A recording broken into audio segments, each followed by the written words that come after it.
yep, you identified a problem. Yep, you did some analysis, and maybe you have a hypothesis on what you might want to do. But the next step after that is not execution.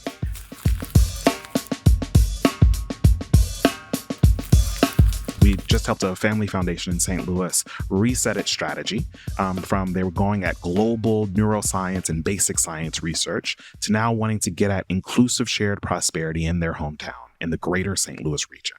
So an ambitious vision, and you want to sort of explore what does shared prosperity look like. So in the course of our work with the family, we dove deep into the research. What do researchers say inclusive prosperity actually mean? What are the components of that? What might we pay attention to?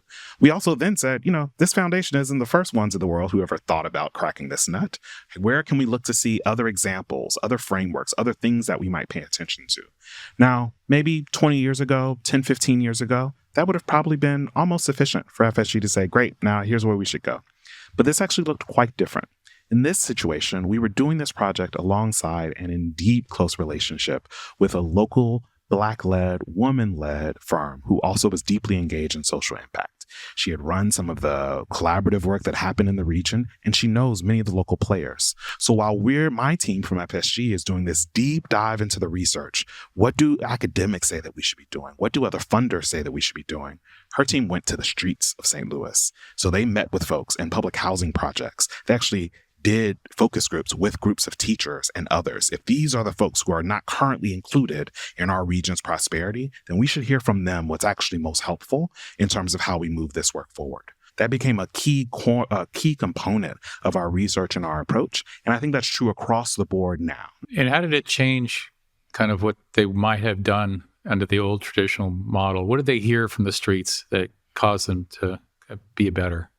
In this instance, I would say that there was a excitement and I think an energy to go at what would be those discrete services. Let's make sure that we are going at kindergarten reading inside of schools, or let's make sure that folks have the internships or skill-based programs necessary to get jobs if we're going to go after something like economic mobility. Makes sense, right? You would imagine that if someone doesn't have a skill, that's the key barrier for them accessing a job. But what we actually started to learn as we engaged deeper with community, it wasn't that these programs didn't exist. They did.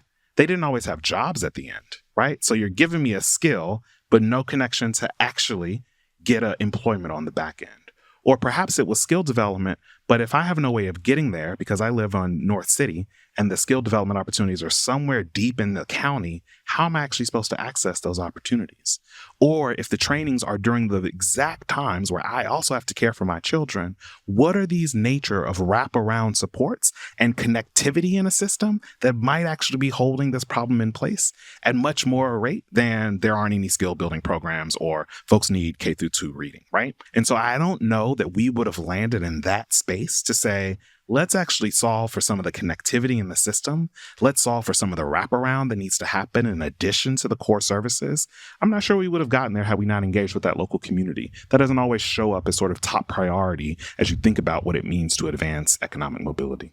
And it sounds like it brought out a lot of the potential blockers that you would have run into early before you hit them head on. I think so. I mean, in some ways, this nature of engagement is both a means to an end and an end in and of itself. We have a fun framework that we often put up that's called equity-centered problem solving. And what it does is highlight that, most of us identify a problem, you then do some sort of analysis, and then you would say, great, I developed my strategy, I'm going to go execute. And what this says is, yep, you identified a problem. Yep, you did some analysis, and maybe you have a hypothesis on what you might want to do. But the next step after that is not execution. The next step after that is community building and relationship building. What it does is both strengthen the quality of whatever you're going to ultimately go after, help you rethink aspects of this strategy that you've put forward, and in a very clear systems change way, it actually strengthens the very connections and relationships that you're going to need in order to actually drive towards long-term systems change. It's looking at that whole umbrella of potential levers that you can pull and push, and then figuring out, where to spend your time.